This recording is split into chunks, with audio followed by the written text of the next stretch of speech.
Hello friends, स्वागत है आपके अपने यूट्यूब चैनल एस के सचिन क्लासेस में। एस के सचिन क्लासेस को सब्सक्राइब, लाइक और शेयर करना मत भूलिए यदि आपको वीडियो पसंद आए तो। ठीक है, तो UP triple S C PT परीक्षा विज्ञान के टॉप 50 महत्वपूर्ण प्रश्न जो पीटी परीक्षा में पूछे गए पिछली बार अर्थात 2021 में पूछे गए 50 महत्वपूर्ण प्रश्न हैं जो पीटी परीक्षा में पूछे जा चुके हैं। उन्हीं प्रश्नों को शामिल किया गया है और कुछ विशेष प्रश्नों को भी शामिल किया गया है जो UP triple S C PT के लिए वेरी मोस्ट इंपॉर्टेंट क्वेश्चन हैं। ठीक है, तो किसी भी परीक्षा के लिए विज्ञान प्रैक्टिस प्रश्न target UP triple S C PT परीक्षा। ठीक है, तो आज का सेशन स्टार्ट करते हैं। ये वेरी मोस्ट इंपॉर्टेंट क्वेश्चन है। ठीक है, तो इनको जरूर से याद करके जाइए और अपनी UP triple S C PT परीक्षा को सफल बनाइए। तो जय हिंद, वंदे मातरम। स्टार्ट करते हैं आज का सेशन। तो फर्स्ट नंबर प्रश्न है, निम्नलिखित में से किस तत्व की कमी से घेंघा रोग होता है? तो बताइए किस तत्व की कमी से घेंघा रोग होता है?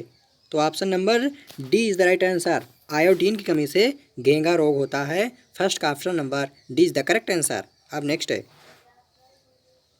हमारा अगला नंबर क्वेश्चन है, पावर ट्रांसफार्मर की कार्यप्रणाली का सिद्धांत किस नियम पर आधारित है? तो सेकंड का option number D is the correct answer. Einstein का सिद्धांत। किस सिद्धांत पर? आइंस्टीन के सिद्धांत पर आधारित है। अब नेक्स्ट है हमारा अगला नंबर क्वेश्चन है, रडार सिस्टम में उपयोग की जाने वाली तरंगे किस प्रकार की तरंगों का उदाहरण है? तो 3 का D is the right answer. इनमें से कोई नहीं। ठीक है, तो यह मतलब वेरी मोस्ट इंपॉर्टेंट क्वेश्चन है। इन क्वेश्चनों को अच्छे से ध्यान से देखिए और अपनी तैयारी को सफल बनाइए। अपनी तैयारी को परखें। एक तरह से ये टेस्ट ही है। ठीक है, टेस्ट ही है एक तरह से। मान लो ये UP triple S C PT में पूछे जाएंगे, ये मान के करिए आप। ठीक है, एक उड़ते हुए चक्के की प्रति सेकंड घूर्णन किससे मापी जाती है? तो 4 का option number D is the right answer. अब नेक्स्ट है जिसको अपनी तैयारी पर विश्वास है या फिर जिसको कहना चाहते हैं कि मतलब जो अपने आप को मानता है कि हम प्रश्न कर लेंगे साइंस के, तो उन्हीं के लिए है, सभी के लिए वैसे। तो सभी लोग अपना अपना स्कोर जरूर बताएं कि कितना क्वेश्चन किसने सही किया है। 5 नंबर क्वेश्चन है, निम्न में से कौन प्लाज्मोडियम परजीवी का वाहक है? तो 5 का ए नंबर करेक्ट आंसर, मच्छर। लोहे पर जंग लगना किस प्रकार की अभिक्रिया का उदाहरण है? तो 6 का B is the right answer, रासायनिक अभिक्रिया। अब नेक्स्ट है लोहे पर जंग लगना रासायनिक अभिक्रिया है। पृथ्वी के घूर्णन की गति कितनी होती है? तो 7 का A is the right answer, 28 kilometre प्रति मिनट। तो पृथ्वी के जो घूर्णन करती है पृथ्वी, उसकी जो है घूर्णन गति कितनी होती है? 28 किलोमीटर प्रति मिनट होती है। ठीक है, अब नेक्स्ट है निम्न में से किस वैज्ञानिक ने विकासवाद के सिद्धांत का प्रतिपादन किया? तो 8 का option number A is the right answer, Darwin. अब नेक्स्ट है चींटी के डंक में कौन सा अम्ल पाया जाता है? चींटी के डंक में कौन सा अम्ल पाया जाता है? नान का जल्दी से बताइए कौन सा डंक पाया जाता है? तो बताइए चींटी के डंक में कौन सा अम्ल पाया जाता है? तो 9 का option number C is the correct answer, methanoic acid. इसका फार्मूला कितना होता है? CH2O2। इसे फार्मिक अम्ल के नाम से भी जाना जाता है। किस नाम से? फार्मिक एसिड के नाम से भी जाना जाता है इसे। ठीक है, याद रखना। ये भी ऑप्शन में पूछा जा सकता है कि मान लो मेथिनोइक अम्ल ना देकर हमारा फार्मिक अम्ल दे दी ऑप्शन में, तो फार्मिक अम्ल ही सही होगा क्योंकि मेथिनोइक अम्ल एक मेथिनोइक यूपी। ठीक है, तो formic acid is the right answer. अब नेक्स्ट है जंग लगने पर लोहे के भार में क्या परिवर्तन होता है? तो 10 का option number B is the right answer, जंग लगने पर लोहे का भार बढ़ जाता है। अब नेक्स्ट है किस यंत्र के द्वारा सौर ऊर्जा को विद्युत ऊर्जा में रूपांतरित किया जाता है? तो 11 का option number A is the correct answer, photovoltaic. किसे? Photovoltaic cell. फोटोवोल्टिक सेल सौर ऊर्जा को विद्युत ऊर्जा में रूपांतरित करता है। अब नेक्स्ट है पृथ्वी के केंद्र पर गुरुत्वाकर्षण के कारण त्वरण का मान कितना होता है? ये पूछना है। त्वरण ए का मान यहाँ पर देना है। इसे सॉल्व करके भी बताया जा सकता है, पर यहाँ पर जी के जीएस के क्वेश्चन है, बिना सॉल्व किए ही रटना होगा। तो 12 का option number A is the right answer, 0। अब नेक्स्ट है, कम तापमान को मापने वाले यंत्र को क्या कहा जाता है? तो 13 का option number B is the right answer. कम तापमान मापने वाले यंत्र को क्रायोमीटर के नाम से जाना जाता है। क्या कहा जाता है? क्रायोमीटर के नाम से जाना जाता है। अब नेक्स्ट है, मनुष्य की सुनने की क्षमता कितनी होती है? बताइए जल्दी से, मनुष्य की सुनने की क्षमता कितनी होती है? 14 का option number B is the correct answer. 20 hertz से 20,000 हर्ट्ज तक ना, कहाँ तक होती है मनुष्य की सुनने की क्षमता? जल्दी से बताइए, जल्दी बताइए। तो 14 का option number B is the correct answer. 20 hertz से 20,000 हर्ट्ज तक मानव के कान सुन सकते हैं। ठीक है, तो 14 का option number B is the right answer. अब नेक्स्ट है, यदि निर्वात में लोहा कागज और पत्थर के टुकड़ों को एक साथ गिराया जाए, ठीक है, मान लो निर्वात है जहाँ पर वायु न हो, ठीक है, निर्वात है, उसी निर्वात में लोहा भी गिराया जाता है, कागज भी गिराया जाता है और पत्थर भी के टुकड़े एक साथ गिराया जाता है, तो कौन पृथ्वी की सतह का सबसे पहले स्पर्श करेगा? बताइए, लोहा, कागज की पत्थर का टुकड़ा, बताइए जल्दी से। तीनों एक साथ गिरेंगे क्या? तीनों एक साथ गिरेंगे। Option number D is the right answer. अब नेक्स्ट, निम्नलिखित में से कौन कांच का सबसे महत्वपूर्ण घटक है? तो 16 का option number C is the right answer, silica, SI, जिसे बालू का रेत के नाम से भी जाना जाता है। ठीक है, अब नेक्स्ट, पदार्थ का परमाणु सिद्धांत किस वैज्ञानिक ने दिया था? तो 17 का option number C is the right answer, John Dalton. John Dalton पदार्थ का परमाणु सिद्धांत वैज्ञानिक जॉन डाल्टन ने दिया था। अब नेक्स्ट है, वॉशिंग मशीन किस सिद्धांत पर कार्य करता है? तो 18 का option number A is the right answer, आप केंद्रीय बल पर। किस पर? आप केंद्रीय बल पर वॉशिंग मशीन आप केंद्रीय बल पर वॉशिंग मशीन कार्य करता है। किस बल पर? आप केंद्रीय बल पर। ठीक है, अब नेक्स्ट, अघूर्ण बल की SI इकाई क्या होती है? बताइए, अघूर्ण बल, अघूर्ण बल टाउ, इसे टाउ से प्रदर्शित करते हैं ना, बताइए अघूर्ण बल की SI इकाई क्या होती है? तो 19 का option number B is the right answer, metre पर सेकंड। क्या होती है? न्यूटन मीटर, न्यूटन मीटर होती है। क्या होती है? Newton metre. FL क्या होती है? F into L. टाउ बराबर क्या होता है? F into L. F क्या है? बल है, और L क्या है? दूरी है। L का मात्रक मीटर हो गया, और F का मात्रक न्यूटन हो गया, तो इसका गुण का मात्रक क्या हो गया? न्यूटन मीटर हो गया, है ना। तो option number B is the right answer.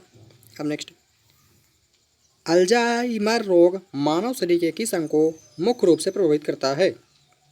बताइए जल्दी से। अल्जाइमर रोग एक रोग होता है जिसका नाम होता है अल्जाइमर।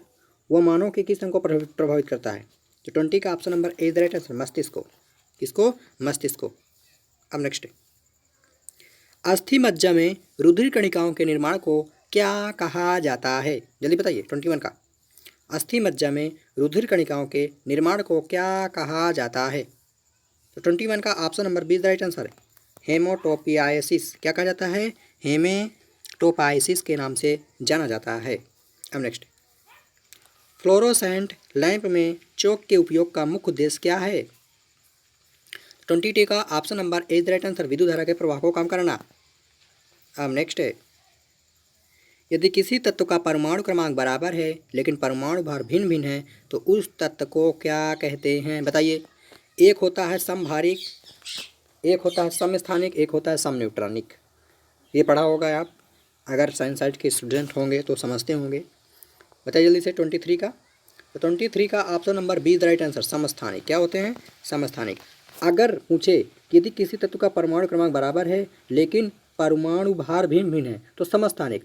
अगर यदि पूछे कि किसी तत्व का परमाणु क्रमांक बराबर तथा परमाणु भार भी दोनों बराबर हैं, क्या किसी तत्व का परमाणु क्रमांक और परमाणु भार दोनों बराबर हैं तो उसे समभारिक के नाम से जाना जाता है। लेकिन अगर पूछे कि किसी तत्व का परमाणु क्रमांक और परमाणु भार भिन्न भिन्न है तो उसे समस्थानिक के नाम से जाना जाता है। अब नेक्स्ट है, निम्न में से किन किरणों का उत्सर्जन रेडियो एक्टिविटी के दौरान नहीं होता है? तो 24 का option number D is the right answer, cathode किरणें। क्या? कैथोड किरणें। इसे अल्फा किरणें बोलते हैं, इसे गामा और इसे बीटा किरणा। ठीक है, ये भी दे सकता है हमारे ऑप्शन में। ये केवल सिंबल दे सकते हैं, जो नहीं है कि यही लिखा हो, ये सिंबल भी दे सकते हैं, अल्फा गामा गामा और बीटा। अब नेक्स्ट, पीयूष की ग्रंथि मानव शरीर के किस अंग में स्थित होती है, जल्दी बताइए। इसे इंग्लिश में पिट्यूटरी ग्लैंड्स भी कहा जाता है। क्या कहता है पीयूष ग्रंथि को? Pituitary glands. मानव शरीर किस अंग में स्थित होता है? तो 25 का option number A is right answer. मस्तिष्क, मस्तिष्क में होता है। कहाँ होता है? मस्तिष्क में होता है। हमारे वायुमंडल में ऑक्सीजन की मात्रा कितनी होती है? ऑक्सीजन की मात्रा की बात करें तो 21% होती है। कितनी होती है? 21% होती है। अगर हम बात करें ऑक्सीजन की, ठीक है, ऑक्सीजन की बात करें तो कितनी होती है? 21%। और अगर हम बात करें नाइट्रोजन गैस की तो नाइट्रोजन गैस की मात्रा 78% होती है। और अगर हम बात करें कार्बन डाइऑक्साइड CO2 की तो 0.03%। Option number be the right answer है। यहाँ पर क्वेश्चन में थोड़ा गड़बड़ी है, ऑक्सीजन की जगह काट कर इसे ऑक्सीजन काट कर CO2 कर लीजिए, ठीक है। तो हमारे वायुमंडल में CO2 की मात्रा कितनी होती है? 0.03% होती है। Option number be the right answer. अब नेक्स्ट, निम्नलिखित में से कौन सी गैस चूने के पानी को दूधिया कर देता है, जल्दी बताइए। तो carbon dioxide, option number C is the right answer, ठीक है। कार्बन डाइऑक्साइड CO2 एक ऐसी गैस है जो चूने के पानी को दूधिया कर देता है, ठीक है। 27 का option number C is the right answer. अब नेक्स्ट, ऑक्सीजन की खोज किसने की थी, जल्दी बताइए। कार्ल सीले, विलियम हार्वे या पिस्टले? ऑक्सीजन की खोज किसने की थी? तो ऑक्सीजन की खोज ए एंड बी दोनों, option number D is right answer, अर्थात पिस्टले भी किया था और कार्ल सीले ने भी किया था, ठीक है। ये दोनों जो है ऑक्सीजन की खोज करता है। अब नेक्स्ट, निम्नलिखित में से कितनी ऊंचाई पर ऑक्सीजन की मात्रा नगण्य होती है? 29 का ऑप्शन नंबर डी 120 किलोमीटर पर। 120 किलोमीटर पर ऑक्सीजन की मात्रा नगण्य होती है। अब नेक्स्ट, हमारे पृथ्वी का वायुमंडल कितने भागों में बटा हुआ है, जल्दी बताइए। हमारे पृथ्वी का वायुमंडल कितने भागों में बटा होता है? वायुमंडल कितने होते हैं, जल्दी बताइए। क्षोभ मंडल, समताप मंडल, है ना, आयन मंडल, वायुमंडल, कितने मंडल हैं, जल्दी बताइए। तो 30 का option number C is the right answer. हमारे पृथ्वी पर वायुमंडल 5 मंडल है। Option number C is the right answer. अब नेक्स्ट, निम्नलिखित में से कौन वायुमंडल का सबसे गर्म परत है, बताइए। सबसे गर्म परत कहाँ पर पाई जाती है, जल्दी बताइए। 31 का option number is the thermosphere. क्या? थर्मोस्फियर एक ऐसा मंडल है जहाँ पर सबसे गर्म परत पाया जाता है। वायुमंडल में उपस्थित सबसे हल्की गैस कौन सी है, जल्दी बताइए। Oxygen, nitrogen, neon, hydrogen? वायुमंडल में सबसे हल्की गैस का नाम बताइए। 32। 32 का option number B is the right answer, जल्दी बताइए। वायुमंडल में उपस्थित सबसे हल्की गैस का नाम बताइए। तो वायुमंडल में उपस्थित सबसे हल्की गैस हाइड्रोजन गैस है। क्या है? Hydrogen gas. Option number A is the right answer. अब नेक्स्ट, निम्नलिखित में कौन सी दुनिया की सबसे जहरीली गैस है? दुनिया की सबसे गहरीली झील बताइए, गहरीली गैस। दुनिया सबसे जहरीली गैस की बात करें तो xylyl bromide. Option number B is the right answer. ये दुनिया की सबसे जहरीली गैस के नाम से जाना जाता है, जाइलाल ब्रोमाइड को। अब नेक्स्ट, पृथ्वी की पापड़ी पर सबसे प्रचुर मात्रा में मौजूद दुर्लभ गैस कौन सी है? Argon, neon, xenon, radon? बताइए। तो 34 का option number is the right answer, argon. Argon एक ऐसी गैस है जो सबसे कम मात्रा में मौजूद दुर्लभ गैस के नाम से जाना जाता है, आर्गन। पृथ्वी की सतह पर सर्वाधिक मात्रा में कौन सा तत्व पाया जाता है? पृथ्वी की सतह पर सर्वाधिक मात्रा में कौन सा तत्व पाया जाता है? 35 का option number be the right answer, oxygen. 21%। कितना पाया जाता है? 21%। अब नेक्स्ट, हमारी पृथ्वी में सबसे अधिक मात्रा में कौन सी धातु मौजूद है? तो 36 का option number be the right answer, aluminium. क्या? एल्यूमिनियम एक ऐसी तत्व है जो धातु है जो सबसे ज़्यादा हमारी पृथ्वी पर मौजूद है। निम्नलिखित में से कौन एक जैविक अम्ल है, बताइए। जैविक अम्ल, तो 37 का option number D is the right answer, जैविक अम्ल ऑक्जेलिक अम्ल है, ठीक है। इनका सूत्र भी कभी कभी पूछ लिया जाता है। जैसे सल्फ्यूरिक अम्ल H2SO4 होता है, ठीक है। H2SO4 ये इंपॉर्टेंट है, इसलिए इसको बता दिए क्योंकि ये पूछा जा सकता है, इंपॉर्टेंट है कि बताइए सल्फ्यूरिक अम्ल, निम्नलिखित में से सल्फ्यूरिक अम्ल का रासायनिक सूत्र है, तो आपको H2SO4 या H2SO4 में टिक करके आना है, ठीक है। अब नेक्स्ट, हमारे मुंह के पार्श्व भाग में स्थित टांसिल का मुख्य कार्य क्या होता है? 38 का option number B is the right answer, रोगाणुओं का विनाश करना। अब नेक्स्ट, दो या दो से अधिक धातुओं के मिश्रण को क्या कहा जाता है? दो या दो से अधिक धातुओं के मिश्रण को क्या कहा जाता है? तो 39 का option number B D is the right answer. मिश्र धातु, मिश्र धातु कहा जाता है। निम्नलिखित में से कौन सा पदार्थ क्लोरीन के साथ अपक्रिया करके ब्लीचिंग पाउडर का उत्पादन करता है? जल्दी बताइए। Chlorine, bleaching powder, bleaching powder का फार्मूला सबसे पहले याद करो, CaCO, है ना। क्या होता है ब्लीचिंग पाउडर का? CaCl2, क्या? CaCOL2, CaOCl2, CaOCl2, ये ब्लीचिंग कैल्शियम ऑक्सीक्लोराइड के नाम से इसे जाना जाता है। ब्लीचिंग पाउडर का फार्मूला अगर कोई पूछे या उससे पूछ लिया, पीटी एग्जाम में पूछा जा सकता है कि निम्नलिखित में से ब्लीचिंग पाउडर का रासायनिक सूत्र है ना। कई ऑप्शन दे देते हैं, तो एक ऑप्शन है CaOCl2, ये ब्लीचिंग पाउडर का रासायनिक सूत्र है। इसे कैल्शियम ऑक्सीक्लोराइड के नाम से जाना जाता है, ठीक है। ये कैल्शियम ऑक्सीक्लोराइड के नाम से जाना जाता है। और ये अगर बात करें कि इसके क्लोरीन के साथ, तो क्लोरीन CaOH का वोल्टेज, CaOH का होल ट्वाइज के साथ, CaOH का होल ट्वाइज के साथ अगर क्रिया करेगा तो CaOCl2 बनाएगा हमारा, ठीक है। अगर क्लोरीन गैस के साथ गैस के, और CaOH का होल ट्वाइज को क्या बोला जाता है? जल्दी बताइए। बिना बूझा चूना, क्या बोला जाता है? बिना बूझा चूना के नाम से जाना जाता है CaOH का होल ट्वाइज। अगर बात करें हम CaCl2 को, CaCl2, इसे कैल्शियम क्लोराइड के नाम से जाना जाता है, इसे हम बूझा चूना के नाम से जानते हैं। अब नेक्स्ट, निम्नलिखित में से किसकी आयु का पता लगाने के लिए रेडियो कार्बन डेटिंग का उपयोग किया जाता है? तो 41 का option number B is the right answer, जीवाश्म। अब नेक्स्ट, यदि लाल और हरे रंग को आपस में मिला दिया जाए तो निम्नलिखित में से कौन सा रंग बनेगा? जल्दी बताइए। लाल और हरा रंग अगर मिलाएंगे तो क्या बनेगा? जल्दी बताइए। तो 42 का option number is the right answer, पीला रंग बनेगा। अब नेक्स्ट है, पशुओं में किसके कारण खुरपका और मुंहपका रोग होता है? पशुओं में किसके कारण खुरपका और मुंहपका रोग होता है? जीवाणुओं की प्रोटोजोआ के कारण, जल्दी बताइए, कि कीट के कारण, विषाणु के कारण? 43 का option number D is the right answer, कीट के कारण। अब नेक्स्ट है, ट्यूबलाइट में मुख्यतः कौन सी गैस भरी जाती है? ट्यूबलाइट में मुख्यतः कौन सी गैस भरी जाती है? तो 44 का option number B is the right answer, पारे का वाष्प और आर्गन गैस भरी जाती है, ठीक है। अब नेक्स्ट, ठोस की शुद्धता का निर्धारण किसके द्वारा किया जाता है? ठोस का शुद्धता का निर्धारण किसके द्वारा किया जाता है? तो 45 का option number C is the right answer, गलनांक के बिंदु द्वारा। किसके? गलनांक के द्वारा। भौतिक संतुलन किस सिद्धांत पर कार्य करता है? तो समानांतर बल के नियम पर कार्य करता है। Option number D is the correct answer. निम्नलिखित में से किस धातु को चाकू से आसानी से काटा जा सकता है? तो सोडियम एक ऐसी धातु है जिसे चाकू से आसानी से काटा जा सकता है, ठीक है। Option number A is the correct answer. अब नेक्स्ट, न्यूलैंड के अनुसार उस समय प्रकृति कितने में कुल कितने तत्व मौजूद थे? बताइए। न्यूलैंड के अनुसार उस समय प्रकृति में कुल कितने तत्व मौजूद थे? तो 48 का option number see the right answer, 56 तत्व। कितने? 56 तत्व मौजूद थे उस समय की बात करें अगर। निम्नलिखित में से किसमें स्थितिज ऊर्जा होगी? बताइए जल्दी से। निम्नलिखित में से किसमें स्थितिज ऊर्जा होगी?